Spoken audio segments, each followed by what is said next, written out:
സ്വാഗതം inside ബൈറ്റ്സിലേക്ക്.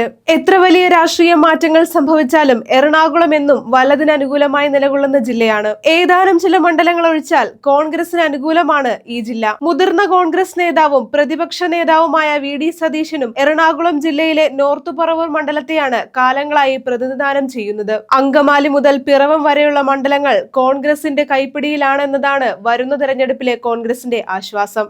VD. Satheesan, Benny Behanan, Hibi Eden, K Babu തുടങ്ങി കോൺഗ്രസിലെ ശക്തരായ നേതാക്കൾ ഈ ജില്ലയുടെ സംഭാവനയാണ്. ആരോപണ പ്രത്യാരോപണങ്ങൾ അതിജീവിച്ചാണ് കോൺഗ്രസ് ജില്ലയിൽ ആധിപത്യം സ്ഥാപിച്ചത്. തെരഞ്ഞെടുപ്പിന് മാസങ്ങൾ മാത്രം അവശേഷിക്കെ കോൺഗ്രസിന്റെ പ്രവർത്തനം ഊർജിതമായി മുന്നേറുകയാണ്. ആലുവ നിയോജക മണ്ഡലം എന്നും കോൺഗ്രസിന് സ്വന്തമാണ്. 2 തവണയായി അൻവർ സാദത്താണ് ആലുവ മണ്ഡലത്തെ പ്രതിനിധാനം ചെയ്യുന്നത്. ലീഗിനും കോൺഗ്രസിനും ഒരുപോലെ സ്വാധീനമുള്ള മണ്ഡലമാണ് ആലുവ.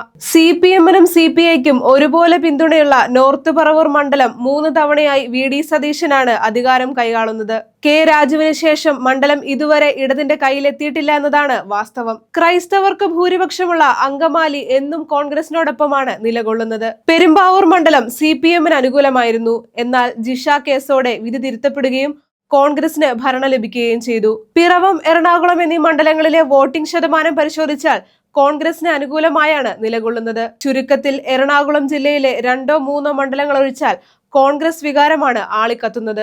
ഈ ഒരു തരംഗത്തിൽ മുന്നോട്ട് പോയാൽ 2026-ലെ ഫലം കോൺഗ്രസിന് അനുകൂലമാകും.